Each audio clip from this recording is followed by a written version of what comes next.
Hey everyone, today we are chatting with Sharley Sawaqdeh, a collector, a streamer, videographer. Welcome to the show. Can't wait to talk to you about collecting and all things video and have at it.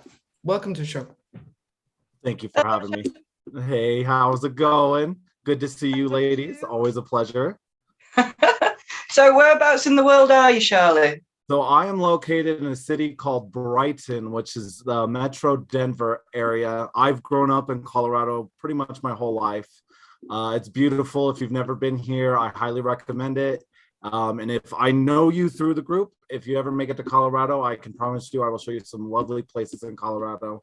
But yeah, it's warm weather right now. We're about high of 70 degrees Fahrenheit, which I think is what, like 20 degrees Celsius. I don't know for sure for all the out of towners of the US. Yeah, that would be in my neck of the woods. Say again, what is it in Fahrenheit again? So about 70, is that 20 degrees Celsius? Yeah, that would be about 18, 19 degrees, I'd say. Okay, that's close, a degree or two off, which is a big difference in actuality. If you think about it, it's like 4 or 5 degrees Fahrenheit. Yeah. So. Is there really a South Park in Colorado? There is, and it's so the county it's in is actually really big, but the city itself is really small. And funny story, actually, the guy who played the cook still worked at the University of Colorado when I went there, and I actually got to meet him, and they drew pretty much picture perfect. So true story. And yeah, it's if you ever want to visit Colorado, South Park, I don't know if it's a place you'd want to go visit because it's not very touristy, but it is kind of, if you like South Park, it's a nostalgia thing. So I definitely would recommend it if you're a huge South Park fan.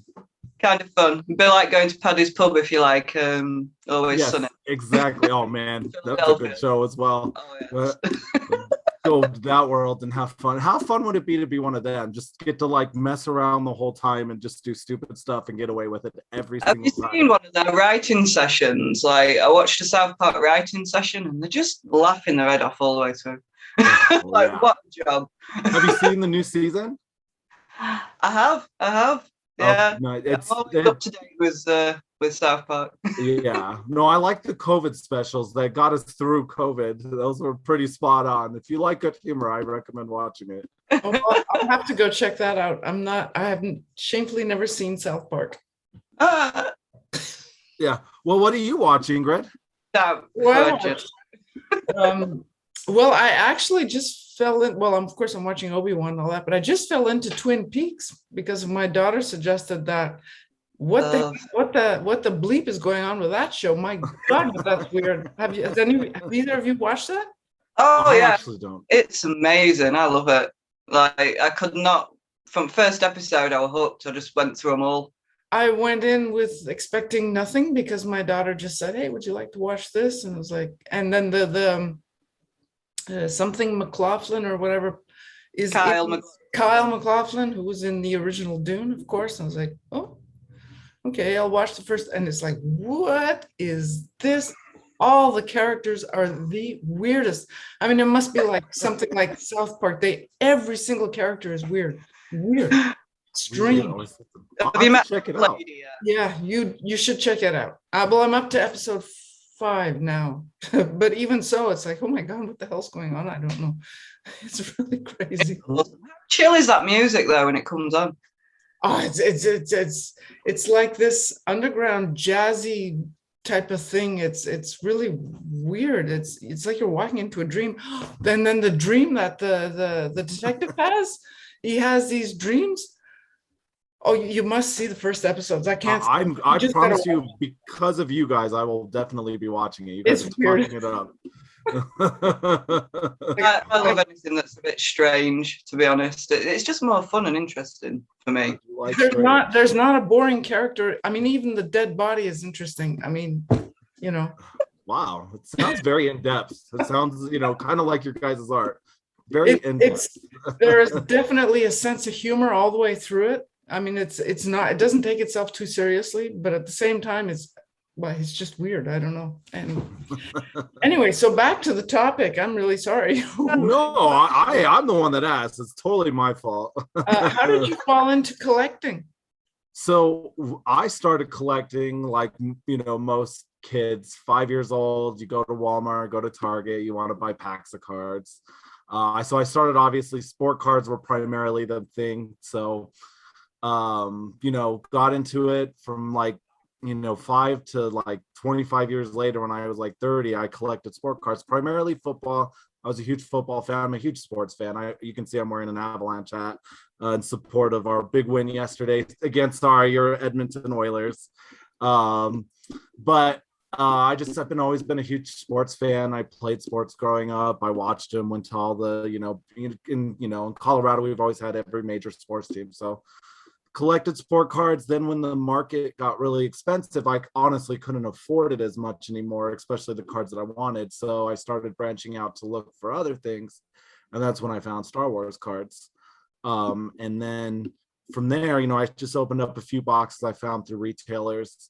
And then I found the big group, which I think it was like a big long name, like TSWSCCT or something like that. I don't know if you guys have ever been part of that group, but it's a good group. It had like 5,000 members, and it was a good way to like share your collection, find out about cards you wanted. And then the biggest thing for me was finding out, the artists were part of these groups. So like you could make this connection with an artist, get APs, and then, then I started streaming, and I'm sure we'll go into that in detail, but that's just in general how I got started.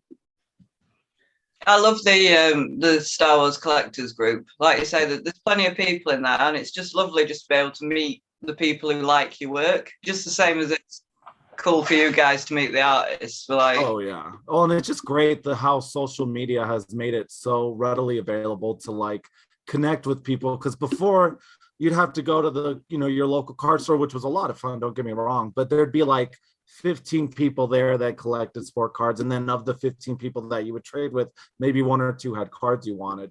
Whereas like with these social media groups, whether it be Facebook or all the forums that you can find, it's just great to have that avenue to connect to people, and like you said, connect to artists and find out what they love. Because it's not just about opening up a sketch card of an artist and be like, oh, that's really cool. Having that backstory is the best thing. And that's, for me, that's the cards that mean the most to me, are the ones with the backstories. So what was the first card you ever got? The first Star Wars card, sketch card? Ironically, was a Rey, who's my favorite. So Rey is my favorite Star Wars character. And I actually pulled a Rey sketch from Rebecca Sharp. And I don't know what happened to it. Because this was when I first was collecting. I think I lost it. I still haven't found it, it's kind of sad. If I ever find it, it'll be a good story. But first one was Rey, and like I said, I did Blowout, which sells a lot of Star Wars cards. I bought from them, initially because I didn't have any other avenues to buy them from.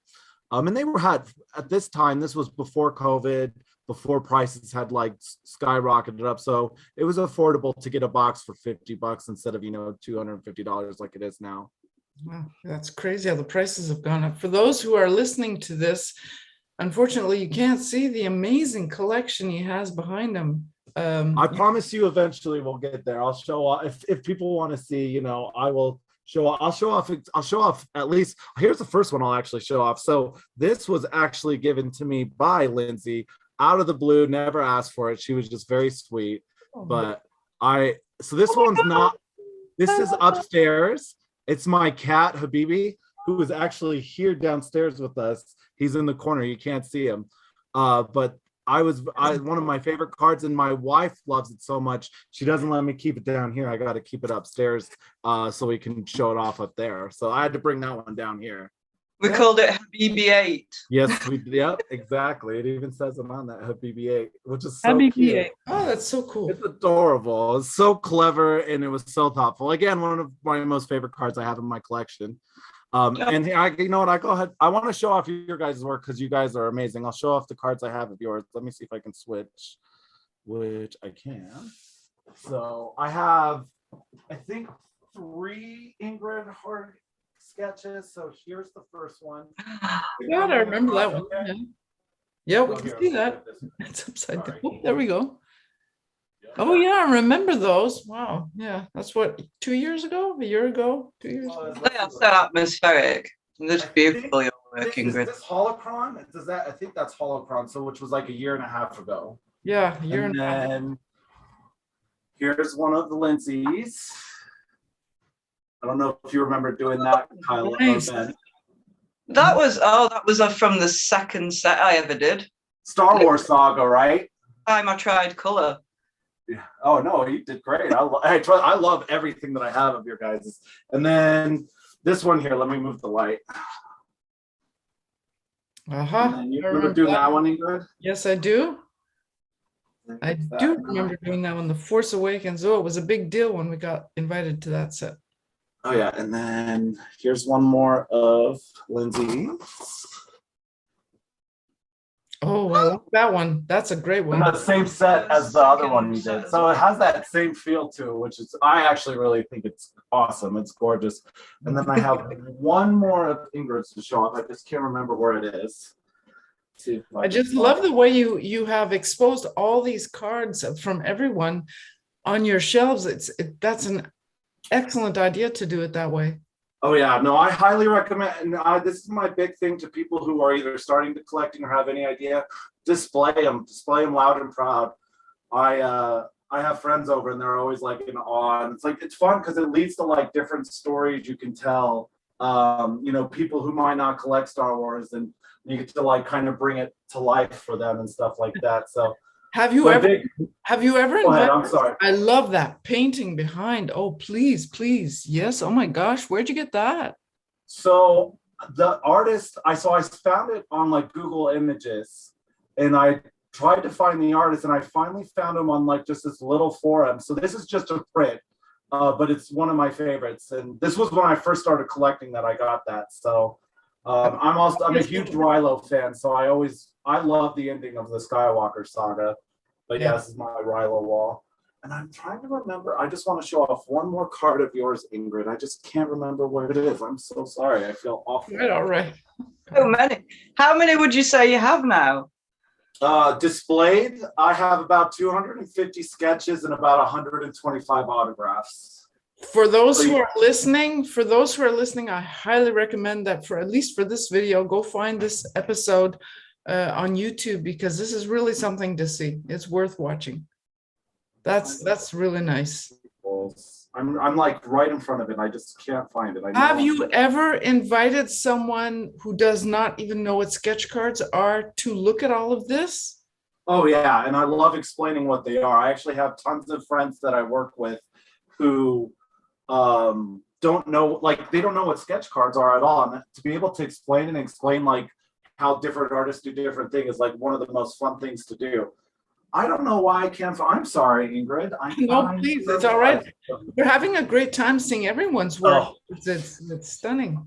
Oh yeah, no, I try and collect everyone, because every artist has a different kind of view on how they want to do things. So I always try and collect a little bit of everything, to be perfectly honest. There we go.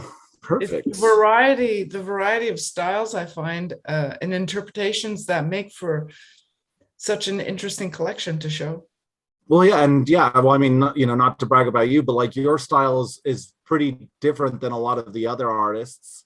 And then Lindsey, I like a lot because she makes, like, with just colored pencils, she can make it look as real. And I think that like paint, like, I'm not trying to say artists who use paint make go the easy way, but using paint, I feel like, is a lot easier to make it look real than colored pencil. And maybe I'm wrong about that, but that's just from my personal experience. I think that would depend on the people who are doing it. Sorry, go on. Oh, Lindsey, please. I started off. No, I'm just kidding. No, I was just going to say paint's a lot more opaque depending on what paintings you're using. So you can get a more like even skin tone and stuff. But like for me personally, I can't paint. I can do watercolor okay. But anything that like Ingrid uses acrylic, so I have to blend and blend and blend and yeah, they dry so fast, so it's really hard to get that smooth. It's very opaque, so it's easier than color pencil for that. but it's hard to get the smooth things because it dries so fast, even with retarder and all that. For that, oils is the winner. But no, Lindsey does some really just gorgeous watercolors, especially. I really like your. Well, you both are amazing, and I think your work speaks for itself. And I think most true collectors and even new collectors know that already.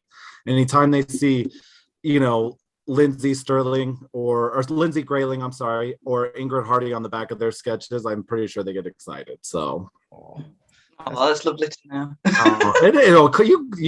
I promise you, from being a collector in the groups, that it's 100% true. I'm not just saying it to be nice. It's everyone gets, and I'm not saying any, like when you get one of the other artists, it's not as exciting. It's just, there's just a little, because you can expect just, the more colorful images and like the more realistic stuff. And so people get excited because, let's be honest, people who are spending $250 on a box of cards, they're going to want something they want. They're not going to want something they don't want. So, that is something that really blows my mind. It's the fact that it costs that much to get a box of cards now.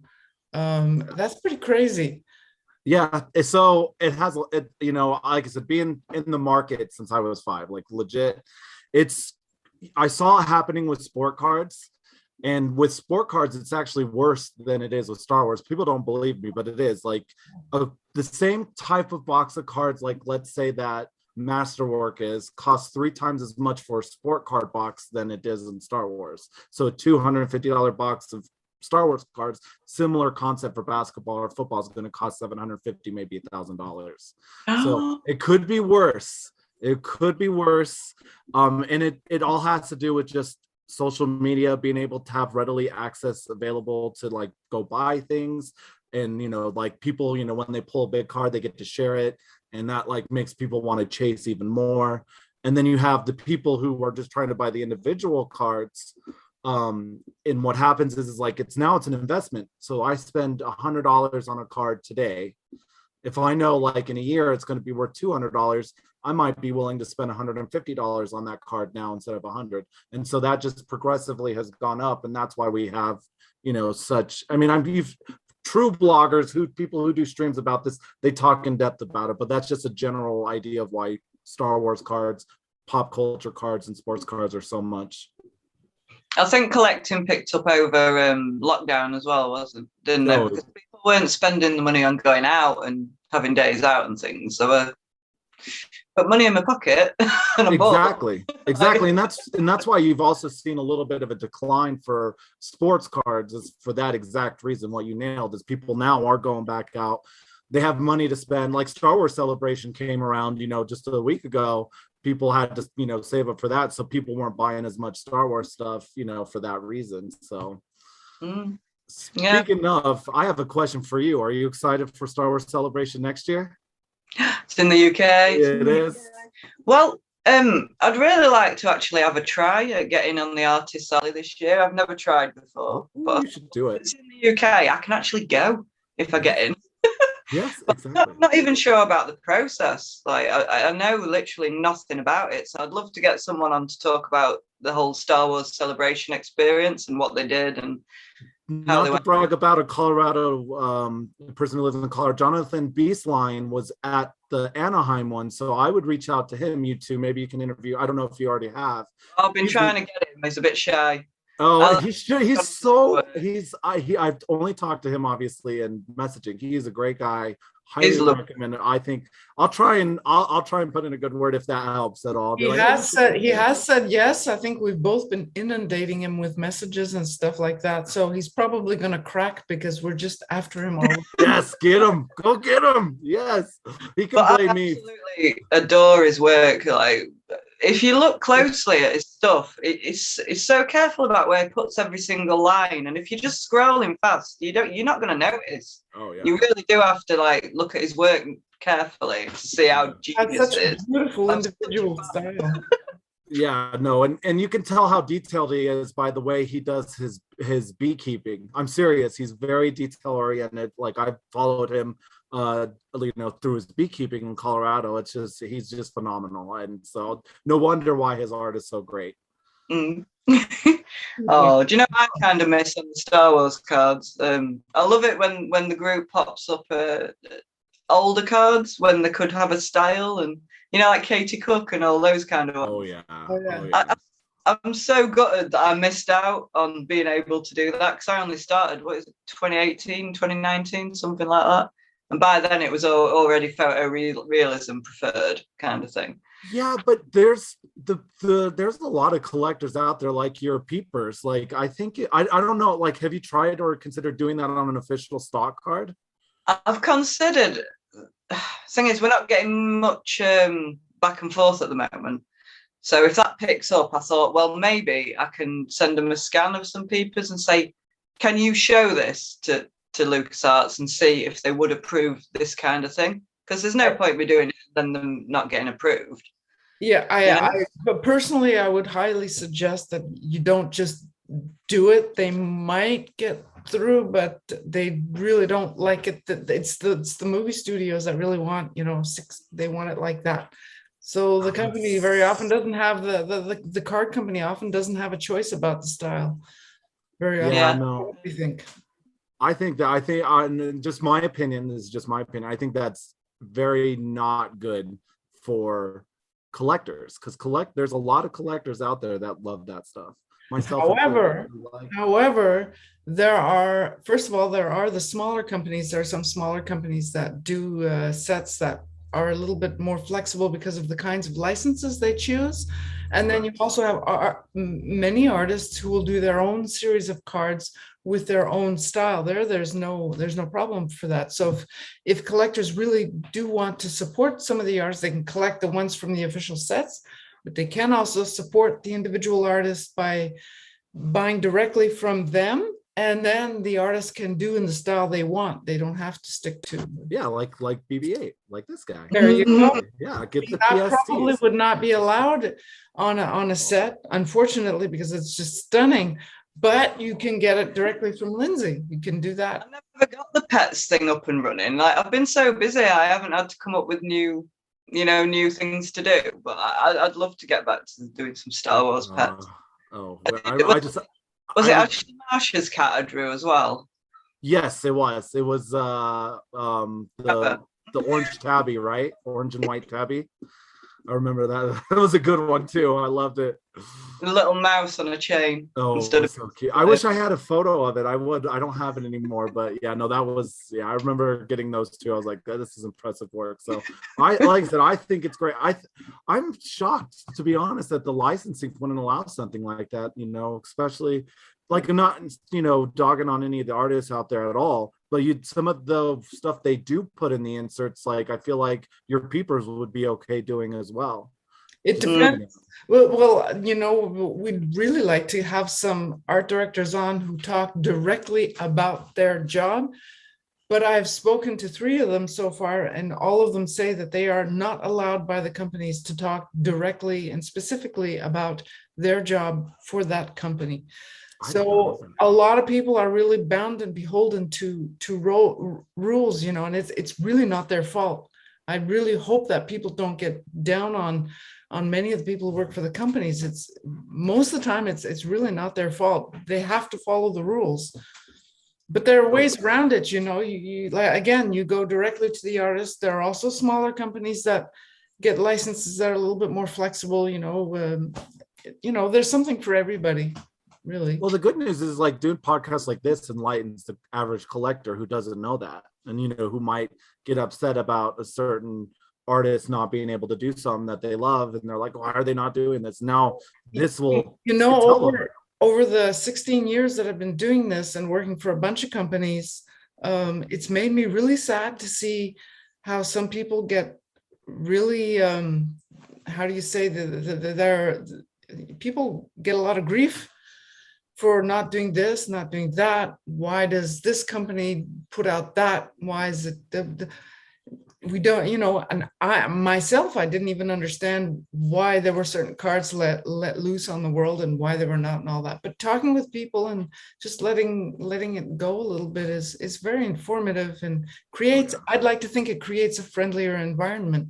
Oh, absolutely. That's why I love podcasts like this, and anything that's just interactive too, like that people can go and like find out about. So like, you can talk about anything and everything on something like this with, when it comes to artists and all that stuff. And I think a lot of people always forget that, a lot of the stuff you guys do, it's a lot of work and it's time consuming. And it's just why, again, my biggest part of my collection is sketch cards. And there's a reason why I appreciate the work that you guys put into everything. And being someone who's tried to do sketch cards myself, it takes a lot of work. So it just makes me appreciate you guys. I know I say that a lot, but it's because it's true. It's okay. We like hearing it. Yay! Hooray! So you've always collected since you were about 5, and then you set up your own group, didn't you? And how did that come about for the Star Wars After Hours? So I'll be honest with you. So I did a stream that I got a little bit, let's just say, derogatory, and it's because I was drinking, which I don't drink a lot on stream anymore for that reason. So I wanted to like a group that just if people wanted to do something that was adult oriented, they could. So we called it Star Wars After Hours. I'll be 100% honest. I'm not as active as I'd like to be in that group, but we do have another Star Wars card collecting group called Star Wars Galaxy, or Galaxy of Star Wars Cards, where it's a bunch of, people who collect and understand the hobby, who just want to relax, have a good time, not worry about the stress of everything, not worry about resellers or anything like that. And, we share our pulls, we do case breaks, we do stuff like that.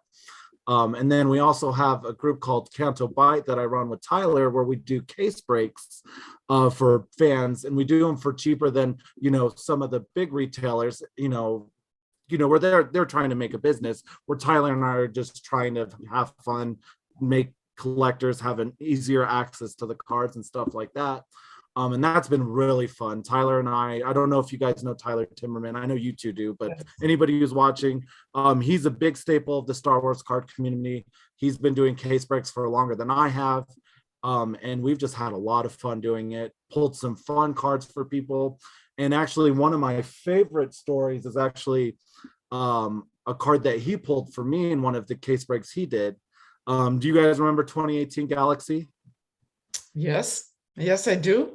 So they did 1 6 autograph card in the set, and it was for the sequel trilogy for The Last Jedi. So it was a 6-way autograph of Daisy Ridley, John Boyega, Laura Dern, Andy Serkis, Kristen Gwendolyn, and Adam Driver. And Tyler had I got the first pick in his group, and if anybody wants me to explain that, I can, later. Please do, because I've always wondered how it works for these case breaks and who gets what and how you sort that out. Oh yeah, so traditional case break, there's lots of ways, but the traditional way is you take a case of cards. If you know what the base cards are going to be, got in the parallels and stuff, you can separate it into groups, and then you take the list of participants and you random off that group, and the person who has the, at the top of the list, after the case is broke, gets to choose what card or group of cards they want.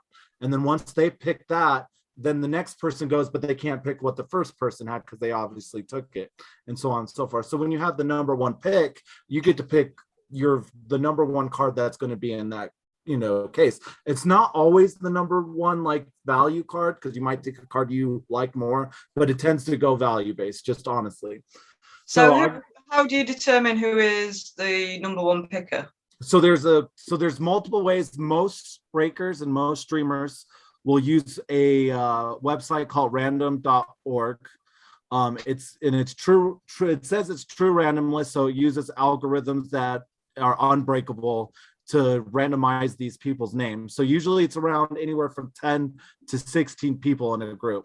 And so you obviously want to be on the top of the list because you'll have a better chance of getting the card you want or cards you want over that. And the great thing is you can stream you doing that on the computer, on the screen, so you don't have to worry about someone else, trying to cheat their way onto the number one pick and stuff, because I'll do it live. I mean, I'm sure there are ways of cheating the system. I hate cheating. It's like the thing I hate doing the most. So I don't know how to do it, but I'm sure if anybody ever wanted to, I don't know if random.org you could try and cheat because it's pretty legit, but there are a couple other smaller sites that I don't know might be able to get into. How do they enter? Do they pay a certain amount? Does everybody pay a certain amount? So let's say a case of cards, I'm just using a round number, costs $1,000, and let's say there's 20 spots, between all the picks and everything. Each person would pay $50 because 50 times 20 is 1,000. So that's essentially how that would work. You would have to pay for shipping because shipping, in America at least, has gone up a little bit since COVID. Before it was like $3 to send a little bubble in the US. Now it's like $4.50. So not terribly more expensive, but when you're doing 100, shipments, that adds up to $100. Yeah. So yeah, I mean, postage is just such a drain on everybody, isn't it? Oh, it is. But it also, to the credit of the shipping couriers, it's amazing how fast they can get things to other countries. Sometimes it takes a while, but sometimes it doesn't. Sometimes I'll get a package from France in like a week, which I'm just like, that's impressive, because sometimes it takes a week for me to get something from a state that's 2 states away in the US. So yeah, the same for me. I've been sending things through COVID. At the beginning, it could take 3 weeks when it used to take a couple of days, but now it's like super fast. It is expensive, but it does get there, and it gets there pretty fast. So that's Well, and also I've shipped a lot of things to Canada myself, and I found that the fastest way to get something to Canada is just standard stamp mail, not first. Yeah, it gets there fast. I guess through customs, it doesn't really they don't do anything with it. They're just like, oh, it's fine. So I don't know what the difference is, but you're right. If I send something tracked, it will take almost a week longer. Where if I send it regular, it just flies. Crazy, right? You would think that the tracking would get there faster, but no, not at all. It's I do send tracking. If it's like a really expensive card or something like that, I'm not going to send it not tracked. That the week's worth it. Oh yeah, for both the buyer and for me as well. For the two of us, it's worth it. But otherwise, off it goes in the regular mail. I had a really important parcel go missing. I think last year I did a big A3 of lots of different Darths, and I did 2 A3 Padmes, and they were all in the same package. Oh no! All got lost. Oh no! Did they ever pop? Like I said, I didn't know that, Lindsay. Now that I know, I'll keep an eye on eBay for it, because and it's not that they stole it. What happens? A lot of collectors don't understand this. George was a victim of this too, and I tried to explain it to him. Is when a shipment gets lost, if it's insured, you'll get your money back. If it's not, you're just SOL. But anyways, if they find it later and they don't know where it's supposed to go, they'll sell it. They can legally sell it to like a little auction. So some person who has no idea what it is going to buy it. And then if they don't want it, they can sell it. And so you'll see things pop up. And this person is just making a living out of this. It's like I don't know if you guys ever seen the I forget what they call it, but the storage wars, where people will buy these huge storage units. It's the same thing. So you're buying parcels of mail that you have no idea what's in them, but you could make money and you could lose money. That's crazy. I wonder what happened to my Cryptozoic cards a few years ago. Maybe that's what it could have. Have you seen them pop up on eBay, or do you know anybody? I have not looked. I just have not looked, but it's been a good 7 years now. But I put my heart into those cards. They were nice, if I may say so.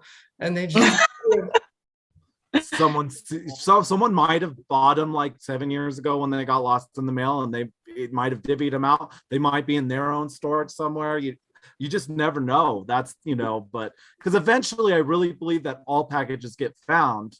We just don't know where they get found at. Yeah. So may I quickly ask, you seem to know a lot about this. You seem to be a very busy person as well. Do you have a regular job as well, or is this part of what you do? No, I definitely no, I don't mind it. I actually have a regular full-time job. My wife is very patient with me, which is why I have so much time for cards. She's an amazing woman that puts up with me. Everyone who knows me knows that. They've, seen her on stream, and she's a little firecracker in a good way. But I am a dispatcher for a metro city of Denver. So I dispatch police, fire, EMS, and I do admin calls, stuff like that. So Wow. I talk a lot. I'm not so. There's a reason why I talk a lot, because I'm so busy getting information, divvying out information. So it kind of comes naturally. You must. Oh, you so hear many. so much terrible stuff though, and like, So- well, you must hear a lot of terrible stuff though, being a dispatcher. I mean, you do How catch do you people say on their this? worst days a lot. Unfortunately, it's just a matter of fact. You just, people are having a rough day. They're gonna call because something happened, and it's really good just to have a lot of patience, which I think I do. But yeah, you understand that they're having their worst day, and that you trying to make their day easier and stuff. But you also deal with people who are there to try and give you a hard time, which I deal with a lot more than you think. But it's What do you do with people like that? you just stay calm and patient again. Like people who are just trying to get you in trouble, like, because people will call to like test your knowledge and stuff. My job is a lot easier than like say an officer's job, because like I don't have to know like all the statutes, because I can just be like, I can't give you advice because I'm not an officer, I'm not a lawyer and stuff. So like I'll refer them to an officer. But there are people who will cuss on you on the phone, and I just tell them honestly and very calm. I'm like, hey, if you continue to use profanity, I'm gonna have to disconnect with you. And then they get more mad and they start cursing, and then we have permission to hang up if it's not like a dire situation. So you are a fantastic example of how people should behave on the internet. I 100% agree. Now, I'll be honest, there are days that I don't, not as good as I should be, but in general, I consider like streams like this are great. I love them. Very family oriented, PC. Obviously, we like to have fun and go all out and stuff sometimes, but yeah, in general, I bring that into my streaming as well. Just I like interactiveness. I think being inclusive instead of exclusive is the number one thing. Letting people join, feeling open and stuff like that. That's amazing. You must have so many stories to tell. If you guys want to hear one, I will tell. Do you guys want to hear a funny one? Do you want to hear a serious one? You guys tell me what you want to hear. I'll tell one story. Funny one. Give us it doesn't take much to met me. Oh no. No. I don't watch sad things. I can't cope with it. Oh no. So this one, it's not grotesque or anything, but it does get a little bit more, I don't even know how to say it, just a little more, I don't want to say adult oriented either, but so we have this gentleman who who's mentally challenged. He's a great guy. I've talked to him several times, nice guy. So he calls 911, and he says his butt's bleeding. And so and I'm very, very professional as always. And I asked him, I was like, why is your butt bleeding? And he's like, well, I had a pimple and I tried to get it off. And I was like, oh, how did you try and get it off? So he said, well, I had a pair of scissors, and you can see where that went. But he was fine, and I love the dude. I've dealt with him several times, nice guy. But the funniest story about that is that I'm like, repeat, because in order to like help them understand, like any caller, you repeat back to what they're saying. So I'm on the phone acting extremely professional, while my coworker, who's in the little cubicle next to me, is cry laughing, and I'm having to keep a straight face during this whole thing, which I did. But it's so that, like, in all honesty, it's one of the hardest things to do, is to like keep a straight face while everyone else around you is laughing. But he got help, he was fine. But yeah, that's one of the crazy stories that I got to tell. Bless his cotton sock. I know, poor guy. And the firemen, I know the firemen, like, the cool thing about my department, it's very centralized and small. So the fire department's just down the street. The police department's in the same center as the dispatch agency.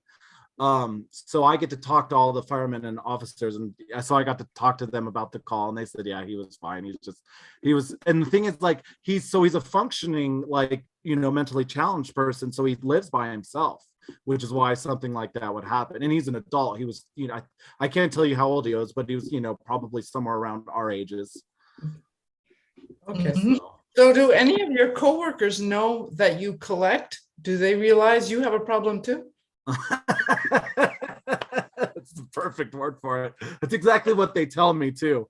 Yeah, no. So when I have them over, I come bring them down to the man cave, and they're always just in awe. They're always like, because they see all of them. They're like, these are all done by like artists. I'm like, yeah, every single one of them. And I'm like, my collection is big, but I know there's plenty of other people who have 3, 4, 5 times as much cards as I do, which is great. I think it's great. I think the art of collecting it's a fun hobby. It's fun to be around people. It's, fun to see other people's collection and stuff. So if you wanted to get people into the hobby, what would be your main selling points? So my first question would honestly be to get a little bit more about what they're looking for. Like, do they have a lot of money? Do they not have a lot of money? Are they looking to be active on the, on the groups? Or are they looking just for certain characters? So just be something like that, how much you have to spend. Are you looking to open boxes, cases, or are you packs, or are you looking to buy sketch cards? I mean, they're just, the art of collecting is so dynamic, and people don't even realize it. It's just, because let's say sketch cards, you can get APs, you can get PSCs, you can buy them on eBay, you can open them in boxes. There's 4 ways right there just to get sketch cards. Autograph cards pretty much the same way, and stuff like that. So just really, if you're first collecting, I'd ask them all those questions, and then help them folks. That, and also, what are they interested in? You want to collect something you like. Exactly. And I always tell people this: be specific about what you want to collect, because there's so much out there. If you try and keep up and try and collect everything, you're gonna just, not. Like I said, I had to centralize my focuses. So my focuses really right now are Rilo, Rebels, and the sequel trilogy. I don't collect a lot of the original trilogy stuff. I do a little bit of the prequel trilogy stuff. But if you tried to collect all of it, you'd lose your mind, because you wouldn't know what to get. You would be like, I don't know if I want this card or that card and that stuff. This is why I stopped collecting Ninja Turtles merchandise, because they've got that many licenses. I just can't keep up, cannot afford it. So I just collect Rick and Morty now. Yeah, no, I can keep up with that, because I don't collect pops, so I can keep up with that. Yeah, it's one. You've got 4 Teenage Mutant Ninja Turtles. So which one did you collect, or did you collect all 4? Just the Turtles. I've got like different years, different releases of all 4 Turtles. I've got a few extra Aprils and Splinters here and there, but it's mostly just those 4. The Turtles. Cool. That's neat. You haven't picked up anything recently? No. Well, it was when they brought out Revoltech ones. They're fully posable. They're amazing. But the price of them, I'm like, I can't do it. And then they brought out something else that was amazing. And I just spat my dummy and just went, no, I'm not doing it anymore. Yeah, no, I totally get it. And my statues as well. I can't finish my statue collection because 2 of them were only if you were a special subscriber and blah, blah, blah. And I'm like, right, I'm done. Yeah. Well, you can say the same thing about Star Wars cards or any pop culture, like the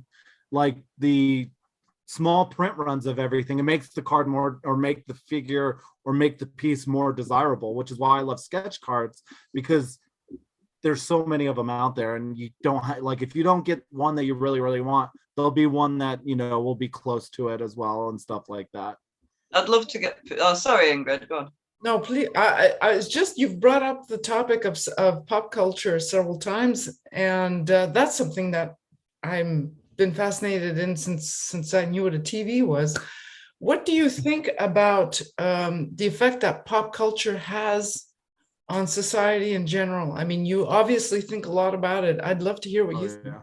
I think it's a double-edged sword. I think that's, like, in general, like, there are great things about pop culture having a big influence on society, and there are some negative effects as well.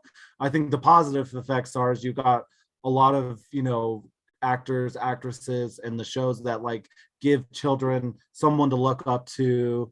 I mean, that's just one, the fact it gives people entertainment, something to watch, make them laugh when they're having a rough day, make them cry when they're, feeling sad and stuff like that. I think, obviously, and then you've got what happens, especially with social media, where now you've got conflict because two people have conflicting opinions about something, dealing with pop culture, like the Johnny Depp Amber Heard, like, not to bring it up, but that's, everyone's talking about it, and it's like, it's bad for both of them. And it's, like, obviously I heard Johnny Depp won, like I barely watched it, to be perfectly honest, but like, I mean, the impact that has on them, two individuals, and then the impact it has, the trickle down effect on everyone else, because everyone, like, people were bringing it up at my work like every day, and like, so I don't want to say I was forced to talk about it, because I'll always talk about anything, but something that I wouldn't, with personal abuse, or relationship abuse or whatever.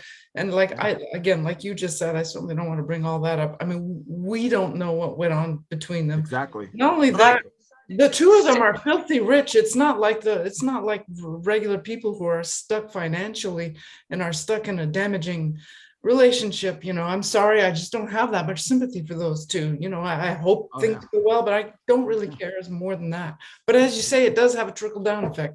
Yeah, trickle down, I was just going to say, like, because I've seen, there was #MeToo for a long time, wasn't there? And recently I've seen #MenToo. So in that way, it's, it changes the conversation, doesn't it? Even though it's something that that they are paying attention to, but that maybe isn't that important. It changes everything around it, doesn't it? Oh yeah, no, absolutely. I think, let's take Amber Heard, when she said she was a victim of domestic abuse, and like I said, I'm not the judge, the jury, or the executioner, so I can't attest to it, but hypothetically, let's say that she was using that to get attention and to defame Johnny Depp.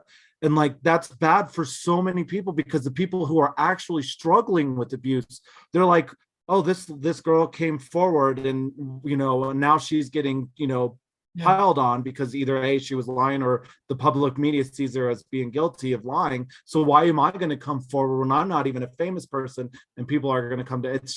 It's so hard, because there's so many like facets to it, and there's so many sides and everything, and there's no right answer. Like, whether Amber Heard actually was a victim of domestic abuse or not, or whatever you want to believe, both sides are going to lose on that.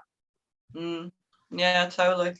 I mean, I think it's fascinating that was all televised, and Ghislaine Maxwell, for some reason, we're not allowed. Oh, could it be because of the names you've got? I don't know, but anyway. Well, I think it was it Amber Heard's lawyers that really didn't want it public, and then Johnny Depp's lawyers pushed for it to be public. I mean, in America, I don't know if it is in Canada and in the UK, but in America, I know that Amber Heard is, from the public opinion, is guilty. And again, I'm just saying in general, she was, even before the trial concluded, Amber Heard was just very seen in a negative light, where Johnny Depp was put in a positive light. Everyone was up, but you can also contribute that to Johnny Depp was the more popular actor, so he had more fans. So of course, that's going to stump Amber Heard, who's more of a B-lister actress. And I'm not saying she's not a great actress. I'm just saying she had a lot more smaller roles in movies, whereas Johnny Depp was the vocal point in so many series and so many movies. So I mean, it's just like, and that's why everybody wants to collect, because now, Johnny Depp, anything that Johnny Depp's on is going to sell for more now, because he's been in the news and people are talking about him. And what do people want? They want to be the focus of attention. So they're going to get the Johnny Depp card that's, amazing and big and all that stuff. That was one of the greatest saves I've ever seen. You just swing that right around back to trading. I don't know how you did it. I love the that hobby. Deserves so, a round of applause. I didn't know how you were going to do that. Excellent segue. Well, that's what we're talking about, like, penciled art, sketch cards and stuff. You gotta, relate it, because we can talk about pop culture, we can talk about Star Wars, about the movies, all that stuff, but it's why we collect. That we're all here right now because of pop culture, so I think it's a valid topic. Absolutely, 100%, I agree. But for you personally, you also do videos, and were you doing streaming and all of that stuff before collecting or after? No, this was So the streaming is because you became a collector. exactly 100%. And I want, how do I say this? I like being an entertainer. I like being, I'll be honest. I never would have guessed. I know. I'm loud. I'm obnoxious. I know it. No, but I've always liked it, and I've always wanted to stream. So I also collect Magic the Gathering cards, and I play Magic the Gathering. So concurrently, while collecting Star Wars cards and Magic the Gathering, I would watch streams, and I'd be like, hey, maybe I can do that. And so I asked my wife, I was like, hey, what do you think? And she gave me the thumbs up, and the rest is history. So do you sorry, go on. No, you go. Oh no, mine was just a silly question. I was thinking, have you ever commissioned like a mashup of Magic the Gathering and Star Wars? No, and this is the first time I've ever been thought about it. That would be quite interesting. I know. So Magic the Gathering would love to do a Star Wars set, but obviously licensing wouldn't allow them to, because Disney has the rights to all Star Wars stuff. So, and they're not going to just give it willy-nilly. Magic the Gathering, they don't have a budget to afford a Star Wars licensing, but that would be, I would love that, and I would be super happy. That would be pretty incredible. So what do you see for the future of your streaming? So 100% honestly, it's slowed down a lot just with the rising costs of cases and all that stuff. I stream probably 25% of what I used to. I just depends on where life takes me, I guess, in terms of if cards will go down in value, not individual cards, I'm talking strictly wax. And anybody who doesn't know what wax, that term means a term they use for boxes of cards, because the wax, the silicone paper they call that wax, and then the old paper that you would open packs in was actually made of wax. It wasn't paper, it was wax. So that's where that term comes from. Long story long. But yeah, I think it just depends. If card prices go down, you'll see me do a lot more streams, because I'll be able to, Tyler and I, and we'll be able to get cases for people, because we don't want to charge too much. It's our number one thing, is we don't want because here's another little tidbit that you might know, but when you do case breaks, people just look at the spot price and they're like, oh, I can afford that, so they'll buy it.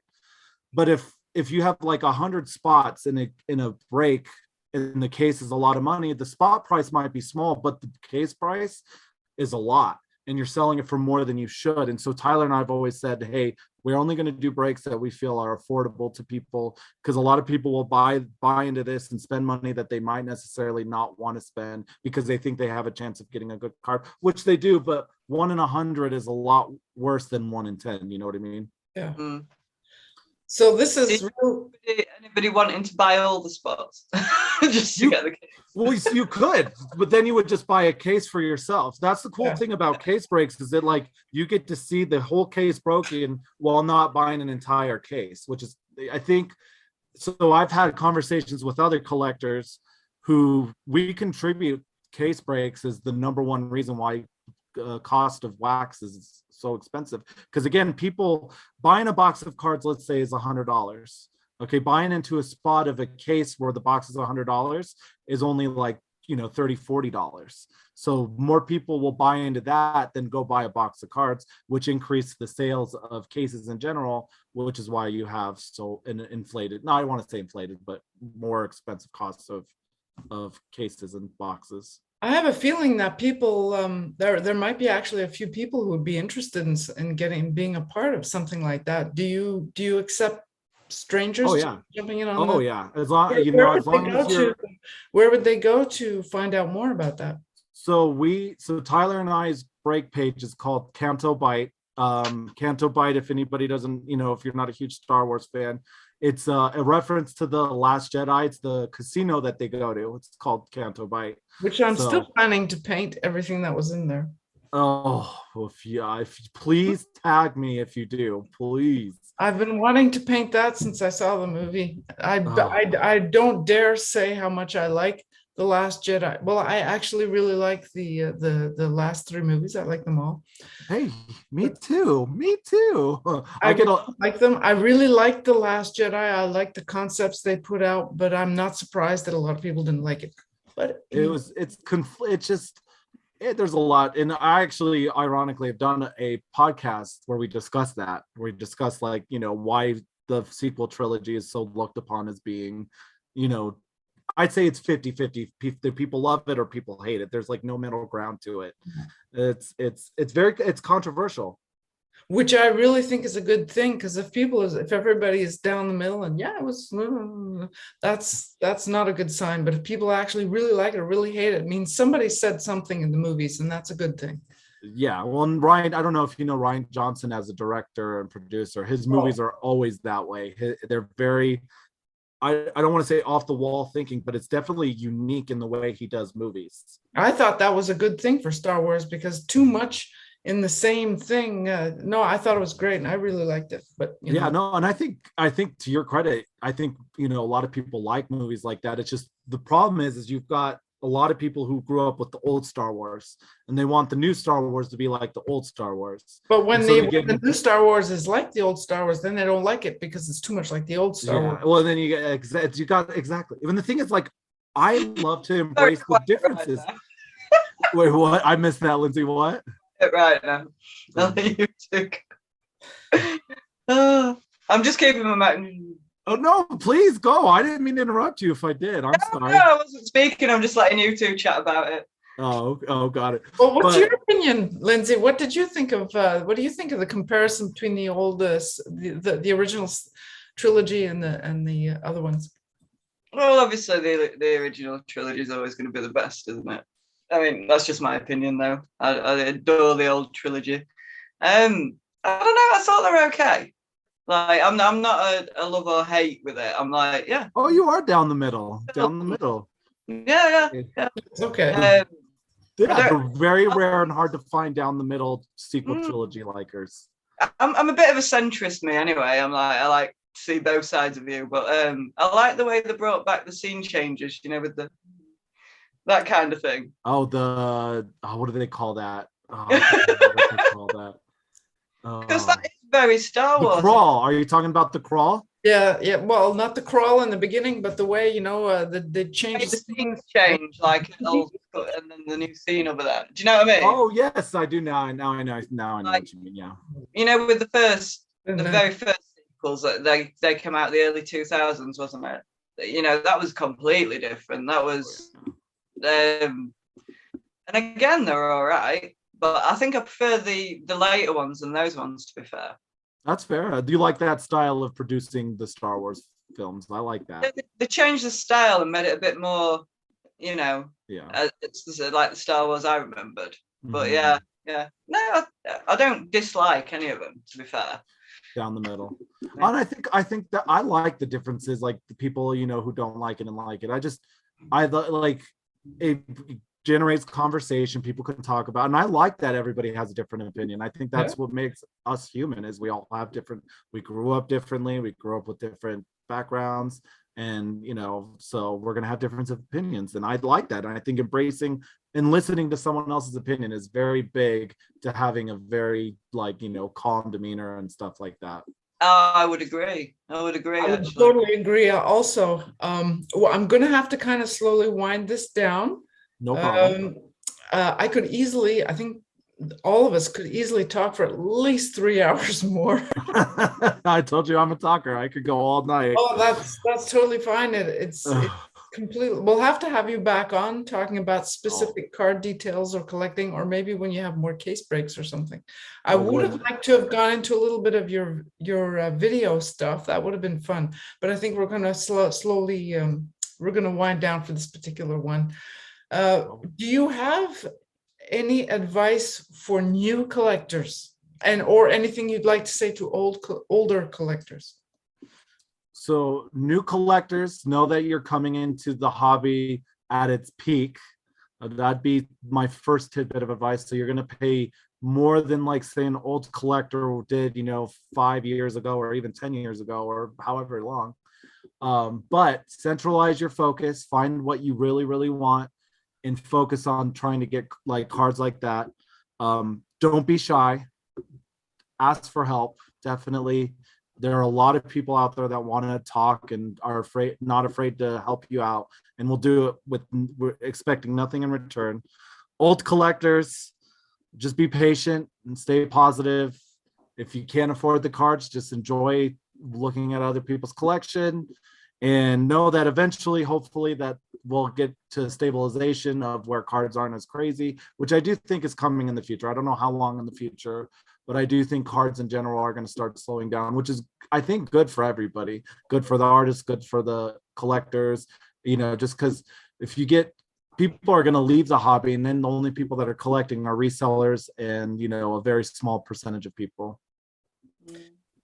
I could add a few opinions on that, but then we'd be going for another hour, so I'll keep that to myself. Lindsay, do you give us one little opinion? Teeny tiny opinion. I think that I think the sketch card thing is going to change. That's my opinion of it. I really do think that it's going to change with both the big companies and the smaller ones. I think a change is coming. I think it's going to shrink for some companies and grow for others. It's not sustainable the way it is for people who work in it, for bigger companies. The changeover is so quick. People begin to like certain artists and then they're gone already. I don't know. Well, I could go on forever with that, but I think it's going to change. So I think it could be a really interesting time for collectors. They have a gathering of different things. I think you make a good point about like how it should change, like just the way that you guys are taken care of. Like I said, and there's hundreds of artists. So the problem with I shouldn't say tops, I shouldn't call them out, but in general is that, let's say you got an artist who's been around for a while and they just get overworked and all that stuff. They leave, you get 10 other people who are willing to sign up for that spot. So like, what's the incentive for a company to, like, I don't want to say treat their artists better, but like, give them more incentives to stay if they've got people. And it's the same thing with the reselling of hobby boxes and individual cards. Why should I sell it for cheap when I have 10 more people who will buy at this price? That's right. Yeah. Lindsay, do you have anything you'd like to say or ask? I don't. I mean, if I did, we'd just be going for another hour. I love talking. Oh, come on, another one from you. I did it. Another one from you. Yeah, at least one thing. You get to ask at least one question or add at least one thing. At least, if not all. At least one thing. Yeah. Is your kitty happy today? No, he is. He was down here, and then the puppies came and ran him off. I don't know if you saw the puppies. I saw her jump off the side earlier and toddle off. Yeah, I think she's just grabbing something. She gets camera shy very easily. She's the opposite of me. The opposites attract. She's shy. She's introverted. So I try and get her on stream as much as I can, but she tends to not like the camera. So where can people find you if they're looking for you? I don't think you'll find another Sharley Sawaqdeh on Facebook. So probably not. I think, and if you type, I'm sorry, what was that, Lindsay? Spell it for us. Oh, okay. So the first name is Sharley. Last name is Sawa. Q as in Queen, D as in dog, E as in Edward, H as in Henry. Great. We'll leave all that in the show notes below, both the video and the audio. Do you have a website? I don't, but Canto Bite Breaks on Facebook is a good way. If you want to join, Canto, Canto, Bite, BIGHT, and then Breaks. Okay. Anybody, if you're watching and you are interested in case breaks, go ahead and join. Send either Tyler, probably me. Tyler's been really busy lately, so send me a message, and I get with messages, I get back to people pretty fast. The only time I don't is either if I'm busy hanging out with the wife or if I'm busy at work. Otherwise, during my free time, I respond pretty quickly. Okay, great. We will share all that stuff. Thank you again for talking with us. It has been an absolute blast talking with you. Oh, it's been my pleasure, 100%, to talk with two of the greatest artists that have ever walked this earth. I'm not just saying that. It's a privilege for me to even be able to hang out with you guys. I have been amazing, and really, we'll try to find a way to have you back because you were fun to talk to. Oh, you're wonderful. Like I said, I'm a talker. I can be a little bit too loud sometimes, but I appreciate you guys. I hope you guys have a wonderful rest of your day and a great weekend. Oh, you too, Sharley. Thank you. again. Yeah. No, always. I'll look forward to it, you guys. Okay. Bye. Bye. All right.